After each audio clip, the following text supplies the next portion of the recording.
If you're seeing this, you were meant to, and not by accident. There's a reason these words found you in this exact fragment of time between one version of your life and the next. What if I told you that before the next global shift, there's a window so subtle that most people never notice it, yet everything depends on it? A signal, pulsing quietly beneath the noise of your routines, asking if you're awake enough to hear it. The double slit experiment wasn't just a physics demonstration. It was a mirror held up to your consciousness, showing that reality doesn't exist until it's observed. You've heard that phrase before, but few ever pause to feel what it truly means. That your attention doesn't just witness life, it writes it. Every glance, every thought, every breath collapses possibility into form. So imagine this. The universe isn't happening to you, it's happening through you. But here's the catch. Most people are broadcasting static. They're living as if observation is passive, unaware that their gaze is fragmented, unfocused, entangled in loops of fear, memory, and distraction. They don't realize that reality listens not to what they say they want, but to the frequency behind their attention. That's the signal. And right now, as timelines thin and collective patterns tremble, that signal is either aligning you with coherence or scattering you deeper into noise. Maybe you've been feeling it lately, that strange, restless hum beneath ordinary days. The sense that something vast is rearranging behind the scenes. You might notice synchronicities accelerating, sleep cycles shifting, memories resurfacing out of order. It isn't random, it's resonance. The field is recalibrating, asking if your observation is coherent enough to participate in the next configuration of reality. The ancients called it the threshold. Physicists call it the collapse of the wave function. You might simply call it awakening. If you're watching this before the shift, understand that this is not prophecy, it's physics meeting consciousness. Every world that could exist already does. The one you inhabit is determined by the state of your observer. The double slit wasn't revealing particles, it was revealing you. The hidden pattern beneath light and matter is the same pattern that governs your choices, your relationships, your perception of self. You are the slit through which the universe watches itself become. But here's the danger. When your observation is fractured, scattered between past regrets and future fears, you collapse chaotic realities. You see randomness, conflict, limitation. Yet the instant your awareness becomes whole, reality organizes. The interference pattern resolves into order. That's the signal we're speaking of, the one that guides civilizations, births awakenings, and resets timelines. Missing it doesn't mean punishment, it means repetition. You re-enter the loop, watching the same lessons replay under new disguises. Before this shift completes, before your next decision crystallizes into form, there's something you must remember.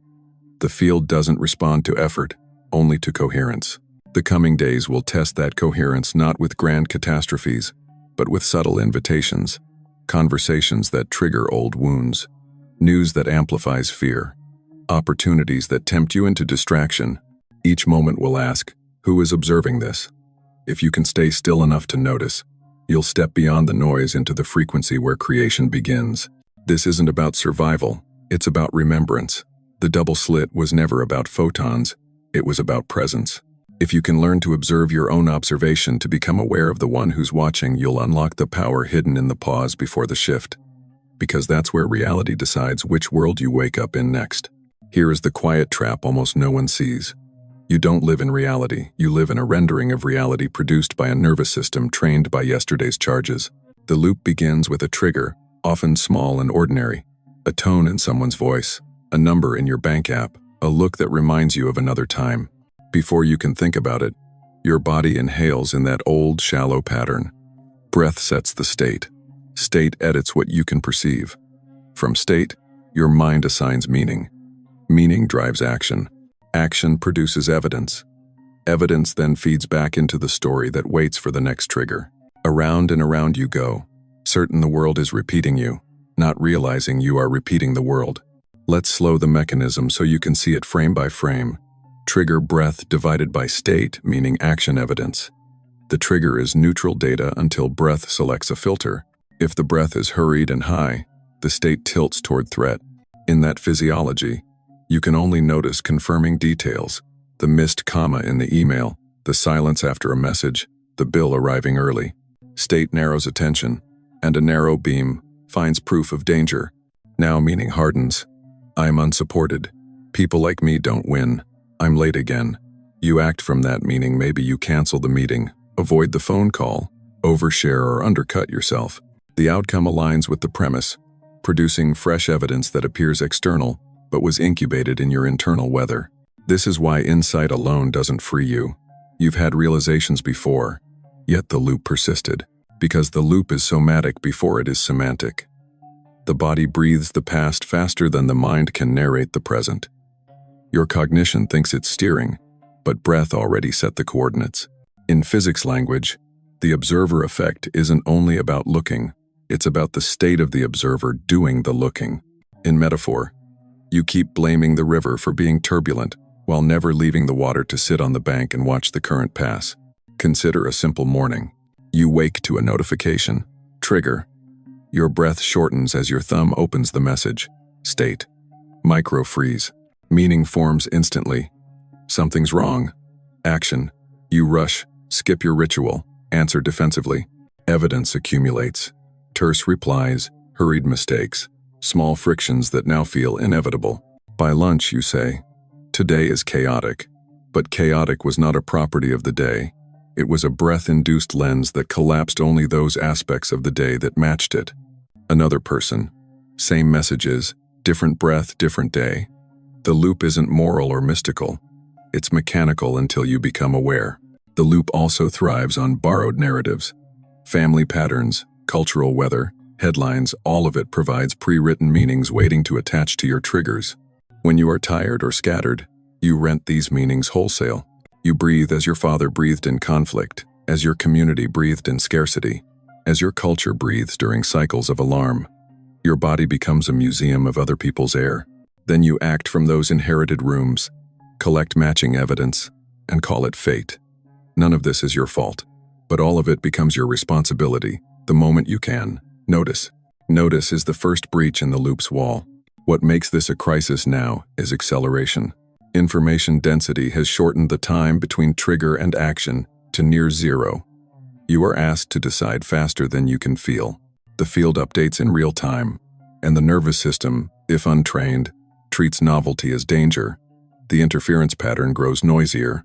You experience this as spinning, doom-scrolling, burnout, but underneath is simply breath-locking into a protective rhythm that was useful once and costly now. The more you push against it, the tighter it coils. The more you analyze it, the more meanings proliferate. Only state interrupts state. Here's the doorway no one teaches in school. The loop cannot close without your consent, and the currency of that consent is your next exhale. If breath sets state, then a chosen breath can reset it, not by forcing calm, but by becoming the one who sees the storm without becoming the storm. Observer breathing shifts you from water to riverbank, from cloud to sky. In that relocation, meaning loosens, options widen, and action emerges instead of reacting. Evidence changes not because the world obeyed you, but because you finally observed it from coherence rather than from fracture. You might protest, but the facts are the facts. True, and facts are photons capable of traveling as waves of possibility or particles of certainty depending on how they are witnessed. The email still arrives. The bill still needs paying. The conversation still matters. Yet the world you collapse around those facts is not fixed. Incoherent observation collapses the smallest room available. Coherent observation reveals the corridor behind the door. Resources you didn't see, allies you didn't text, timing you didn't consider. The facts remain. The field rearranges. That is not magic. That is what attention does when it stops splintering itself. Notice how the loop camouflages itself as identity. I'm just an anxious person. I always mess up at the finish line. I attract unavailable people. These are not identities. They are slogans of a state maintained by an unnoticed breath. The loop prefers you believe these sentences are you, because then you will defend them. The moment you feel the sentence arise and remember to look from the riverbank, the slogan loses authority. The cloud passes. The sky remains. Who are you when the cloud has nothing to cling to? That empty, lucid vantage is the observer your original home. The cost of staying in the loop is repetition disguised as destiny. The gift of stepping out is not instant perfection. It is choice restored. You won't stop having triggers. You will stop being drafted by them. You won't stop encountering facts. You will stop collapsing the smallest world those facts can make. This is the beginning of genuine authorship, the end of unconscious editing. And it starts with a practice so humble it is easy to dismiss. The breath that chooses you back into the present before meaning hardens, before action runs, before evidence is forged. In the next part, we'll enter the double slit's living lesson not as an equation, but as a felt way of seeing that teaches your body how to observe without scattering the wave. To understand the double slit as more than a classroom experiment, you must feel what it's pointing toward, not as a theory, but as a mirror. In the experiment, light behaves like a wave when unobserved, spreading across every possibility at once. But the moment it's measured, the wave collapses into a single line of dots, a fixed pattern. Observation changes outcome. Scientists recorded data. Mystics heard a whisper. Consciousness decides form. What they discovered in the lab, you live every day. Each time you perceive from fear, the possibilities of your moment collapse into the narrow band fear allows. When you perceive from coherence, from stillness, the wave remains open, and life can flow through routes your intellect could never plan. So what is coherence? It isn't control, and it isn't passivity. It's the felt sense of internal agreement, when breath, heart, and mind stop arguing about what is real. Incoherence feels like noise, a chorus of competing frequencies, each demanding to be right. Coherence feels like quiet confidence, not because uncertainty vanished, but because you no longer need certainty to breathe. In that state, observation becomes luminous. The observer and the observed start to recognize each other. Reality organizes around the rhythm of your attention the way iron filings organize around a magnetic field. Imagine your awareness as light passing through twin slits. One slit is fear, the need to predict, defend, control. The other is presence, the capacity to witness without tightening. When you observe through fear, light fragments into particles of conflict. You see opposition everywhere. When you observe through presence, light spreads as a wave of unity. You see pattern, synchronicity, intelligence. The experiment's interference pattern isn't confined to physics. It's the heartbeat of creation itself. Every conversation, every glance, every thought is a slit through which light decides whether to fragment or flow. Now, feel this personally. You wake with a subtle tension behind the ribs. That tension becomes the slit through which you view the morning. Emails appear heavier. Faces seem distant. Time feels scarce. You conclude, today is hard. But if you pause, breathe into the space behind that tension, and soften even for 2 heartbeats, the pattern rearranges. The same inbox feels manageable. The same face is warm. Time opens. Nothing external changed, but the wave collapsed differently. Observation shifted frequency, and reality followed. Quantum mechanics describes probability fields. You experience them as moods, intuitions, atmospheres. When you walk into a room and feel something before a word is spoken, you're reading a probability field before it collapses. When you sense someone's truth beneath their sentence, you're perceiving the wave before the measurement. This isn't magic, it's sensitivity. Consciousness feels before it thinks, breathes before it names. The tragedy is that culture trained you to ignore this subtle intelligence, to value analysis over awareness. But the field doesn't respond to analysis, it responds to the emotional signature behind your gaze. This is why the same event can liberate one person and paralyze another. 2 people stand before the same unknown. One breathes shallowly, contracts, and collapses the wave into threat. The other softens the diaphragm, stays curious, and allows the wave to remain open long enough for a higher pattern to appear. The difference isn't moral, it's vibrational. Consciousness in coherence generates order. Consciousness in chaos generates entropy. Every thought, every breath, every micro-choice becomes a laboratory where reality is being born through your observation. If this sounds abstract, consider moments when time slowed for you.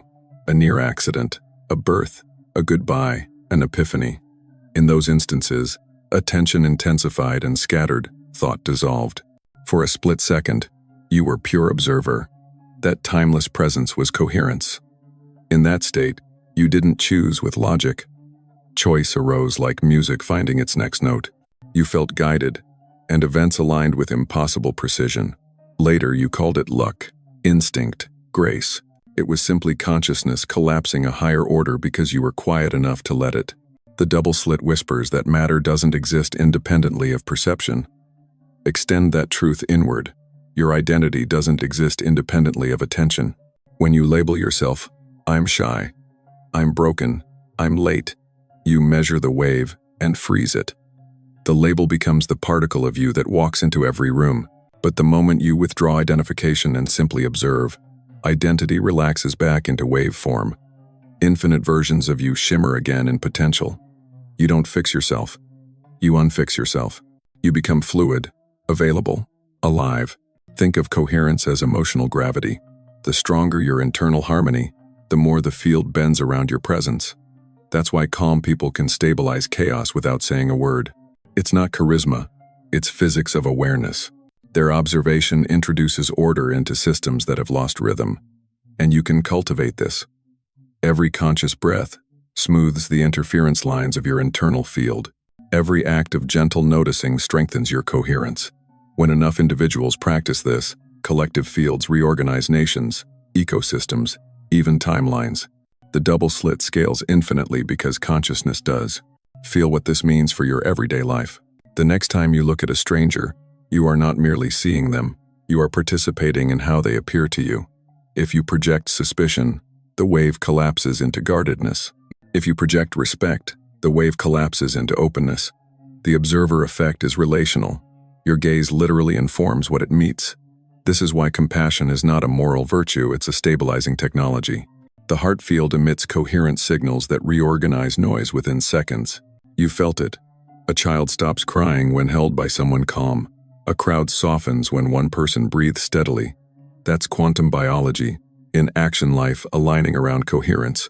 But coherence isn't constant. It's a practice. You will slip back into interference, into dual slits of fear and desire, again and again. The invitation isn't to remain perfect light. It's to remember that you are the experimenter, not the experiment. When confusion arises, you can re-enter the wave by one simple act. Notice. Notice the breath, the posture, the tone of your awareness. Notice the moment you measure, the instant you collapse. Then soften the lens. Let the scene breathe. In that softness, you step back into the wave, into the field of infinite versions of this same moment, waiting for your coherent observation to choose them. This is not belief. It's direct participation in the physics of your own consciousness. The double slit showed it with light. You demonstrate it with life. And when enough of us learn to observe with coherence rather than fracture, the collective wave reorganizes. The shift everyone senses won't be imposed from above, it will emerge from the countless quiet observers who remember that seeing is creating. In the next part, we'll travel back through time to meet the ancient metaphors that encoded this same truth long before quantum language existed. They called it breath of the gods, the wind of spirit, the bridge between worlds. You'll see how those symbols were never superstition, they were early maps of coherence itself. Long before lasers and laboratories, the ancients were already running the experiment, not with instruments of glass and metal, but with breath, silence, and devotion. Egypt's high initiates spoke of the Ka and Ba, the twin aspects of soul that existed in different dimensions yet touched through awareness. The Ka was the vital force, the breath. The Ba, the conscious self that could travel between worlds. Between them stood the heart, weighed after death against the feather of Ma'at.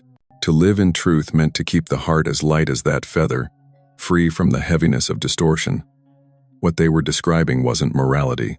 It was coherence. The heart field as balance point between particle and wave, between self and cosmos.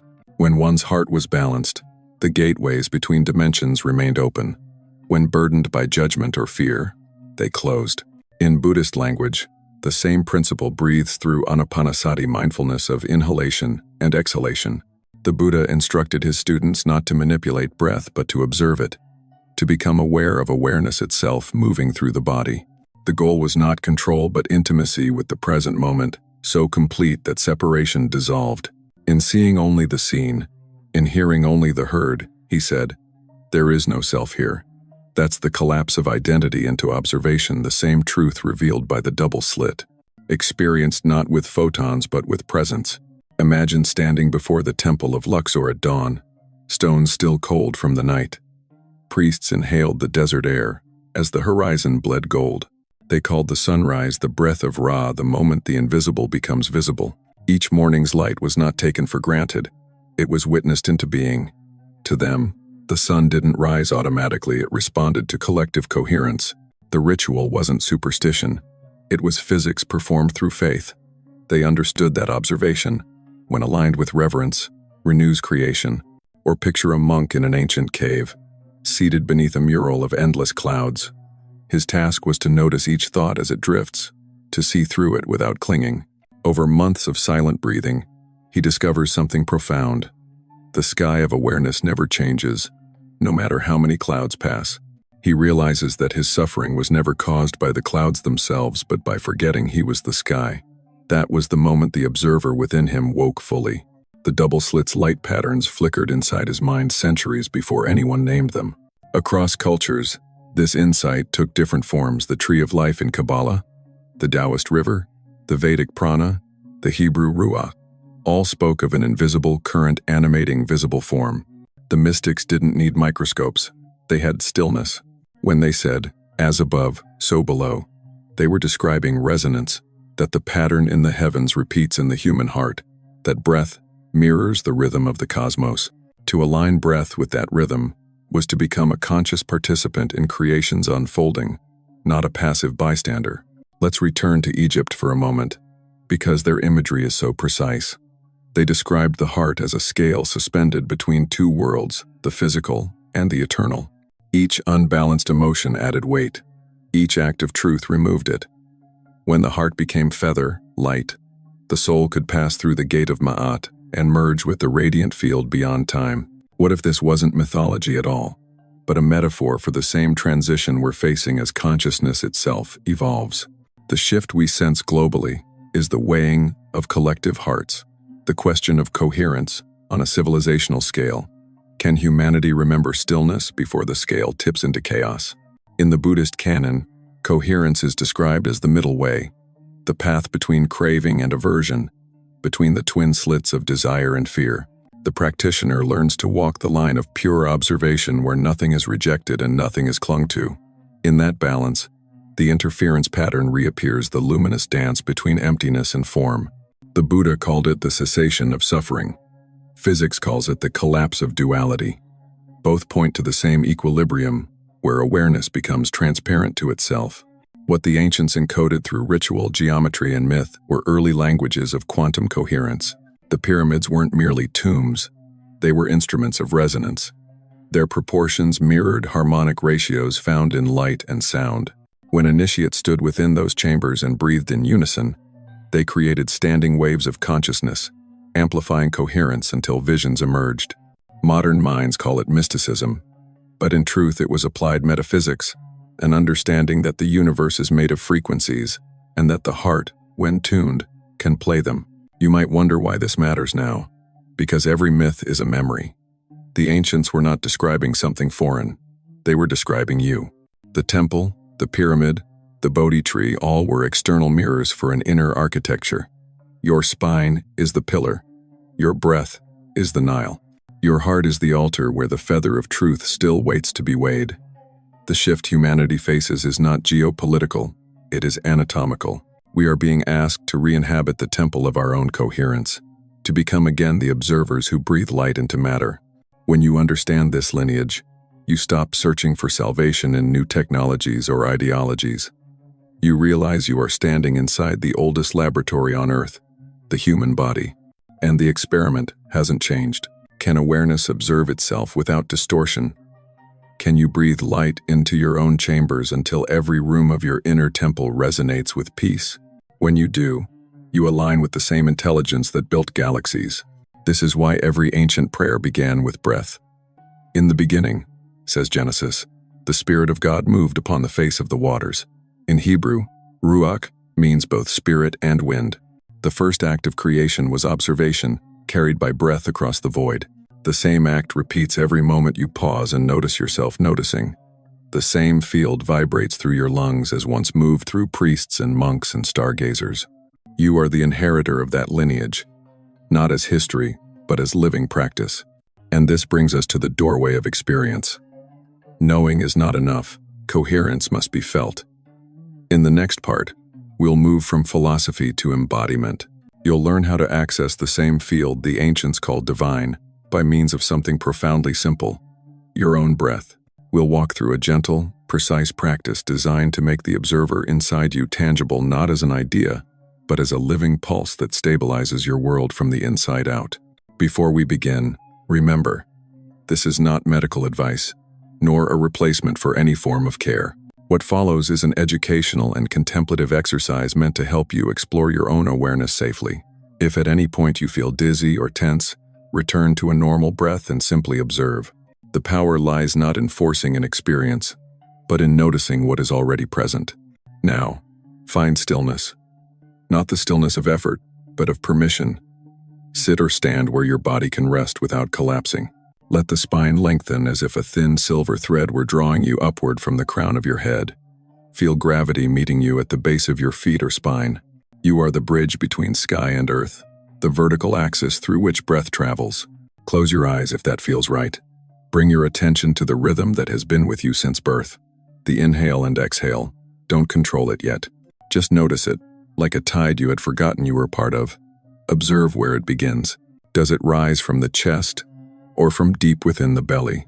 Is it shallow, fast, hesitant? Allow curiosity, not judgment. This noticing is the doorway. Each breath is a message from the field, an update from reality itself. Now, gently expand the inhale until it feels like it reaches the back of your heart. Don't strain. Imagine the air tracing a spiral down the center of your body, like light descending through a column. Pause for one heartbeat at the top of the inhale. In that pause, everything in the universe suspends your pulse, your thoughts. Even the Earth's turning seems to wait. This is the quantum gap, the stillness between possibilities. Then exhale slowly, letting the spiral move downward and outward, dissolving any density it finds. Imagine the exhale carrying fragments of tension back to the field for recycling. At the bottom of the exhale, pause again, not as deprivation, but as gratitude. The emptiness is full of intelligence. Repeat this rhythm. Inhale as receiving, exhale as releasing. Inhale awareness, exhale assumption. Inhale coherence, exhale noise. With each cycle, the edges of your identity soften. You begin to feel less like a mind observing a body, and more like a field flowing through form. Sensations become textures rather than verdicts. Warmth here, tingling there, perhaps subtle vibration, or nothing at all. All of it is perfect, because noticing itself is coherence returning. Now we refine. Place one hand over your heart, another over your lower belly. As you inhale, imagine drawing breath first into the lower hand, then letting it rise to the upper. Feel a wave connecting the two, a rhythmic bridge of light. This is oval breathing, the ancient pattern of coherence. The inhale traces an upward curve from belly to heart. The exhale completes the oval, descending back to the belly. Visualize it as a continuous loop of luminous breath moving in slow motion. When the loop stabilizes, the mind quiets naturally. Within this silence, listen for subtler signals, the faint pulse behind your ribs, the hum beneath sound, the sense of being breathed rather than breathing. Let awareness expand beyond the body, as if your skin were porous and the air itself were part of you. The observer awakens here not as a detached witness, but as intimacy so complete that distinction fades. You're not watching breath, you are breath noticing itself. If emotion surfaces, grief, warmth, resistance, don't analyze it. Let it ride the exhale out, like mist leaving water. Each release restores symmetry in your inner temple. Feel how space opens behind your sternum, how your shoulders settle, how the jaw unclenches. This is not relaxation as escape. It's relaxation as remembrance. You're aligning your nervous system with its original design, responsive, not reactive. For daily life, distill this into micro-protocols, small, invisible rituals that re-anchor coherence amid ordinary motion. Before opening a message, take one conscious inhale and one long exhale. Let your breath touch the space between reaction and reply. When standing in line or stuck in traffic, Rest your attention on the gap between heartbeats. It's only a second, but that second resets entire chains of cause and effect. Before you speak in a tense conversation, notice where your breath sits. If it's high and sharp, let it drop slightly, and speak from there. Words born from coherence land differently. They carry calm encoded in their rhythm. You can even link breath to movement. When walking, inhale for 4 steps, exhale for 6. The imbalance subtly trains the system to release more than it holds. Over time, coherence becomes your default signature. You no longer practice presence. Presence practices you. At night, as you lie down, place a hand on the heart and say silently, "May my breath return me to truth." Then follow one full oval belly to heart to belly, and let sleep take you from there. The field will continue the practice in dreams. The key is gentleness. The body opens through safety, not pressure. The more tender your attention, the more responsive the system. Coherence is not an achievement. It's your natural state beneath the noise. Each time you remember, you're not beginning again, you're continuing the oldest conversation between consciousness and creation. Stay here a moment longer. Inhale softly through the nose, feeling the world enter you. Exhale through parted lips, feeling yourself return to the world. Notice that they are the same motion viewed from 2 perspectives, the observer and the observed, breathing each other. In the next part, we'll explore what happens when this recognition begins to rewrite your story. You'll see how coherence changes not just your inner landscape but your outer life, how money, relationships, and leadership all transform when you stop trying to control outcomes and start creating from stillness. There comes a moment in every journey when you realize the crisis you feared was never an obstacle, it was the curriculum. The same loop that once exhausted you was the training ground preparing you to observe without flinching. Up until now, you've been studying the mechanics of perception. But here, something deeper happens. The observer stops watching life as if through glass and begins to participate in its design. This is where the path shifts from victim to creator, from story to authorship, from reaction to rhythm. Notice how life reorganizes when coherence becomes your baseline. Money, love, and leadership, the great mirrors of human existence, each begin to reveal how your inner physics shapes outer form. Let's explore 3 scenes, 3 laboratories where observation becomes creation in motion. Scene 1. Money. Imagine you're reviewing your finances. The numbers seem smaller than you hoped. The familiar constriction rises in your chest. That's the signal, the breath of scarcity, shallow and fast. Normally, you'd spiral into worry, strategizing, or self-judging. But now, trained by practice, you pause. You feel the inhale slide down to the belly, the exhale smooth and slow. In that coherence, you realize money was never about amount, it was about permission. The universe mirrors your willingness to circulate energy. When breath flows, currency flows. You stop hoarding or chasing, and instead align with exchange. You begin seeing opportunities, collaborations, small synchronicities. A delayed payment arrives. A new client emails out of nowhere. These aren't miracles. They're evidence of coherence. Your field stopped broadcasting fear, so the world stopped echoing scarcity. Money responds to stillness because money is movement. It was never personal. The field measures not your effort but your frequency of trust.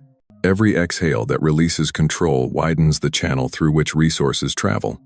You realize abundance is not a destination but a signal strength, and that signal strengthens only when you breathe, as if you already have enough air. Scene 2. Relationship. Conflict begins the same way it always does, with misunderstanding. A tone, a pause, a word. The other person raises their voice. Your body tightens, the chest locks. This is where most people lose coherence and re-enter the old loop. But now you recognize the invitation. You drop one conscious breath down the spine. You listen not to the words, but to the field between them. In that space, you sense fear behind their anger, longing behind their withdrawal. You mirror coherence instead of matching chaos. Something remarkable happens. Their breath unconsciously sinks to yours. The argument softens without analysis. You speak from awareness rather than defense. I want to understand what you need right now. The entire relational field recalibrates because one observer refused to collapse the wave into war. Love reveals itself not through intensity but through coherence. Attraction draws. Coherence sustains. It doesn't mean you avoid boundaries or silence emotion. It means you express from alignment instead of injury. The practice isn't to fix others, but to remember that every relationship is a shared experiment in observation. You are both slits through which the same light passes. Scene 3. Leadership. In the world's noise, leadership often masquerades as dominance. But genuine leadership is coherence multiplied. Picture a team, a family, a classroom, each person projecting their internal frequency into the shared field. When a coherent observer enters, the pattern shifts. Tension unwinds. Creativity returns. The leader doesn't command, it conducts. You, breathing from stillness, become the stabilizing rhythm others entrain to without instruction. You speak less, yet everything lands. Projects move smoother. People feel seen rather than managed. This is the observer principle applied socially. When one consciousness holds clarity, the collective waveform organizes around it. These three scenes, money, relationship, leadership, are not separate lessons. They're applications of the same law. Reality mirrors the quality of the observer, not the quantity of the effort. When you cease broadcasting confusion, life stops mirroring confusion back. The external becomes a faithful reflection of your internal symmetry. You start living less like someone reacting to circumstances and more like an artist painting with frequencies. Every breath becomes a brushstroke of coherence across the canvas of the field. But what about challenges that persist? Illness, loss, uncertainty. Those too are teachers in disguise. The point is not to bypass pain, but to meet it without losing presence. Coherence doesn't promise immunity from difficulty. It gives you fluency within it. Pain becomes information instead of identity. You learn to ask, what frequency does this moment invite me to embody?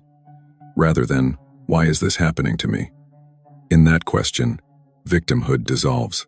You become creator, one who transforms density into data, friction into illumination. Every day now offers proof. Emails arrive carrying your own energy signature. Conversations mirror your breath's rhythm.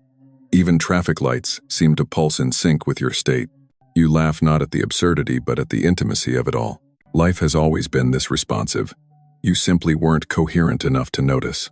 The shift from victim to creator isn't dramatic. It's subtle, cellular. The nervous system that once braced against life begins to collaborate with it. You stop pushing. You start listening. Then acting becomes effortless. Decisions arise like tides, not like wars. Opportunities unfold naturally because you're no longer splitting yourself between wanting and resisting. This is the new intelligence leadership from the Quantum Center. Now, before we move on, pause again. Inhale through the nose for a count of 4. Hold for a count of 1. Exhale through the mouth for 6. Feel the difference between action born of panic and movement born of presence. One fragments time, the other elongates it. One collapses reality into reaction. The other invites reality to reorganize around peace. The creator's life is not free from change. It is made of conscious change. When coherence becomes your compass, you stop trying to predict the map.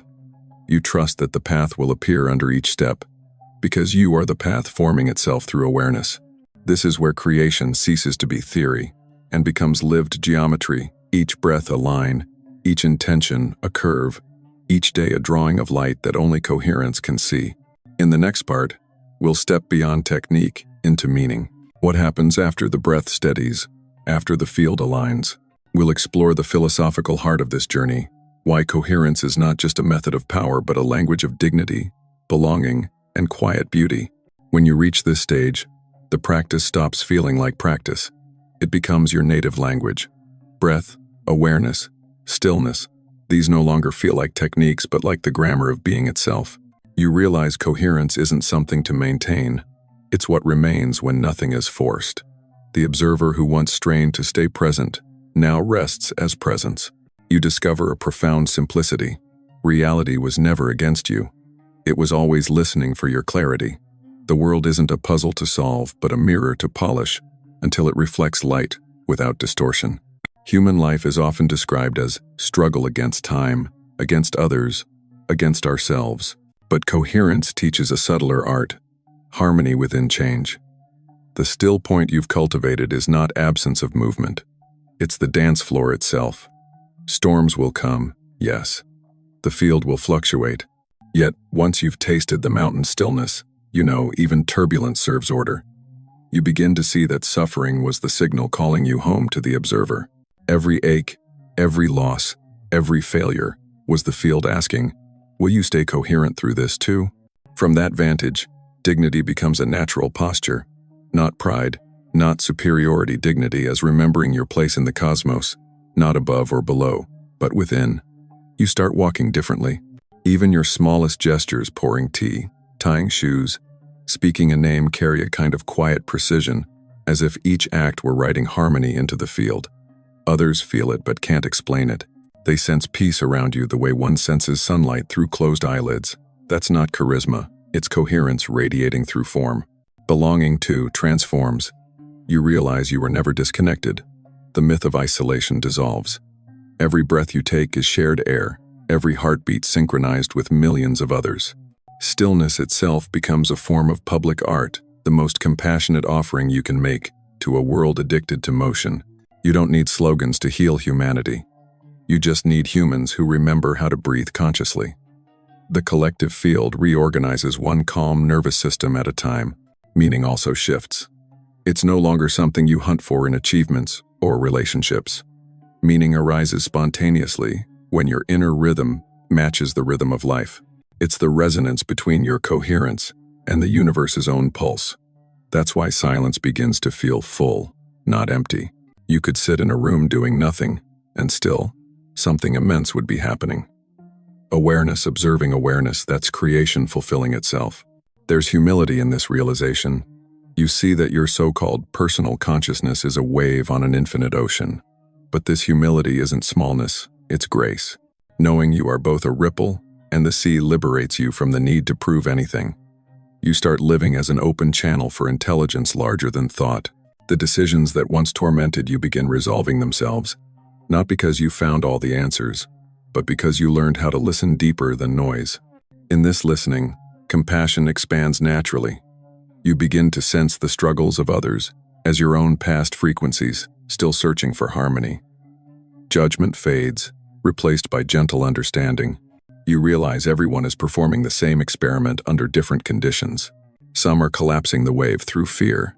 Others are learning to hold the field open through love. You no longer need to convince anyone of anything. You simply embody the frequency that invites remembering. From this state, gratitude becomes constant background music.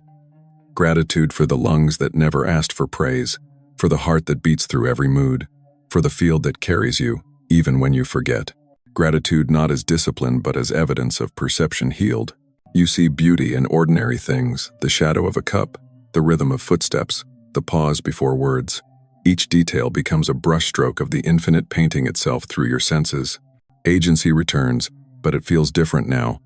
It's not the willpower of forcing outcomes, it's the quiet authority of alignment. When you act from stillness, the action feels predestined yet completely free. Paradox becomes natural. You can care deeply and remain detached. You can lead and still serve. You can dream without needing to escape. That's the mature form of the observer. Responsibility without tension, power without noise. As this integration deepens, something subtle yet profound occurs. Life begins breathing you back. You sense the universe exhaling through your choices, inhaling through your rest. Reciprocity replaces striving. What you once called manifestation now feels like participation. You're no longer trying to bend reality.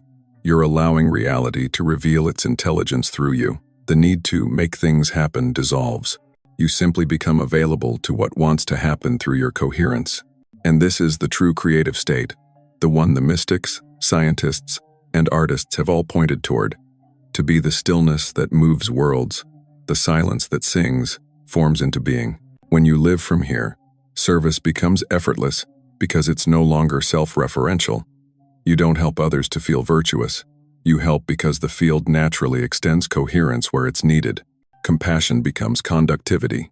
So if you've ever wondered what your purpose is, it's this: to remember, to be awake inside your own story, to observe without collapsing the wave of possibility too soon, to let stillness be your teacher and coherence your language. From that place, everything else organizes itself: career, love, health, timing. You become a tuning fork for harmony.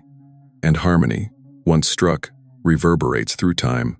In a world that glorifies noise, your calm is revolutionary. In a culture that rewards speed, your stillness is subversive. To stand coherent amidst chaos is to become a living bridge between what was and what's emerging. You are not escaping life by turning inward.